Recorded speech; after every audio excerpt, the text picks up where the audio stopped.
Hi guys, so this was recommended to me. We're doing another dog DNA type test, except this one is for allergies. This is for food sensitivities. It is called the US Pet Food Intolerance. And this was recommended to us by Bethany George, and I'll leave. So thank you, you get a shout out today. And we're going to collect Sunshine sample right now. Sunshine! Down, down.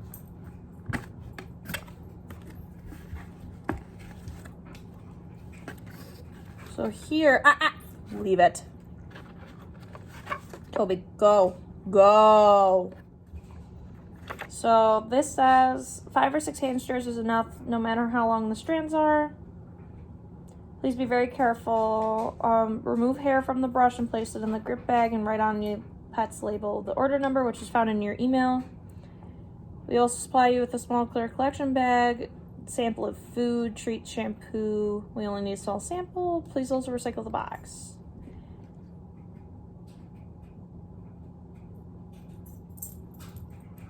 Okay. So this Sunshine, come here. Okay, ready? Oh gosh. This might be harder than I thought. So usually you can just pull on her and she sheds. There we go. I call that like 5 strands. Sunshine, leave it.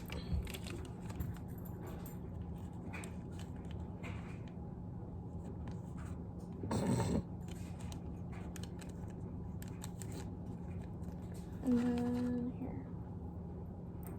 We'll just grab a couple more.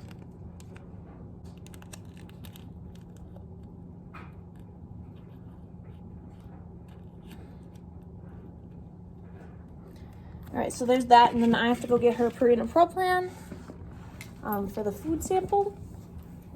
All right, now we need to fill stuff out. So I don't have the order number because I'm on the phone right now, but I'm gonna put her name on it and use the box to write on. Gotta put my DNA on the DNA test. What? So I gotta put my DNA on the DNA test. Are you still filming? Yeah. All right, so Brielle and I are both here to talk about Sunshine's allergy results and what this kind of means for Sunshine moving forward. So just so you guys all know, if you guys didn't catch it in the beginning of the video, Sunshine, we know, has a sensitivity to chicken. So we noticed that on her previous food, she was having a lot of diarrhea. And it lasted a really long time, and we weren't really sure why. And as soon as we switched her food, it seemed to get better. But since she has this sensitivity, we were wondering what other sensitivities she has and whether things we were using were actually doing more harm than good. So, all right. So really quickly, a sensitivity test is not an allergy test. So this was a pet sensitivity and tolerance test. So let me just read over this quick. It's important to reiterate that this test is not for allergies. It's easy to confuse allergy and sensitivity or intolerance, as the different terms often used interchangeably, which leads to misinterpretation. Allergy and sensitivity are not the same. Of course, someone is allergic to a food item. It could be described as being sensitive. However, as a health condition, allergy is different from sensitivity or intolerance. There are a couple of fundamental differences between allergy and sensitivity. Having food sensitivity may be uncomfortable and cause symptoms that, while annoying, embarrassing, or even debilitating, do not have the potential to be life-threatening like those caused by food allergies.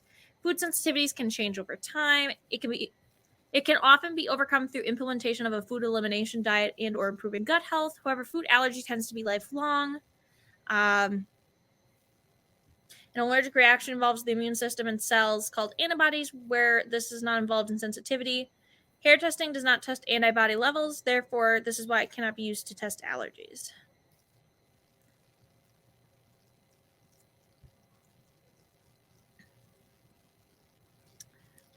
So it talks about testing a food item so that it can tell us about how a sensitivity would be affecting her digestion.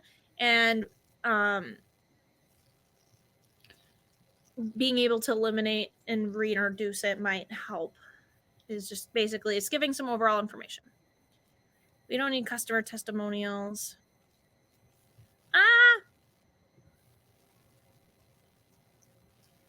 So your pet's results are explained.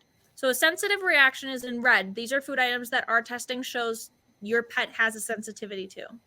A mild reaction is food items that our testing shows your pet could have potentially sensitivities to. And no reaction, these are the food items that our testing shows your pet does not have.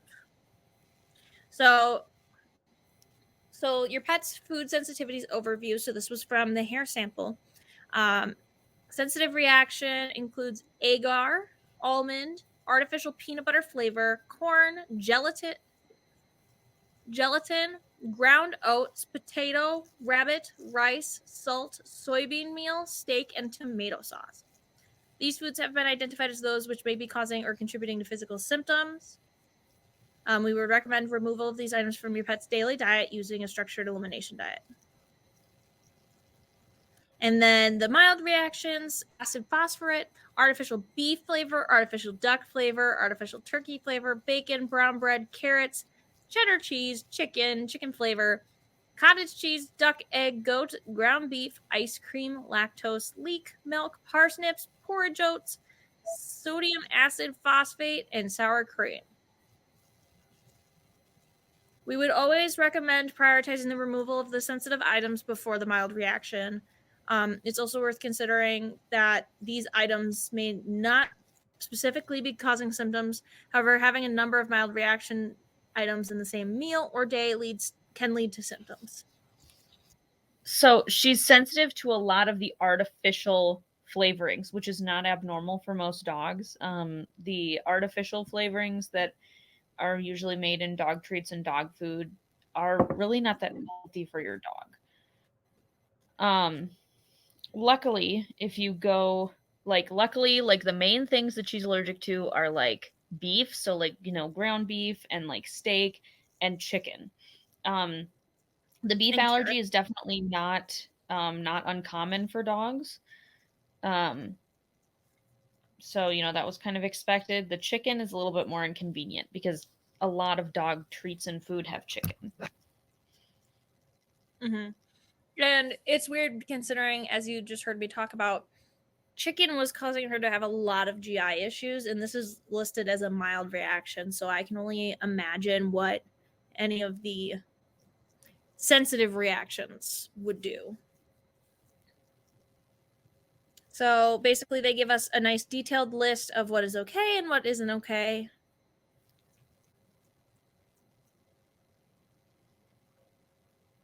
So then they go into the environmental sensitivities. So it basically goes through the same thing, and it tells you.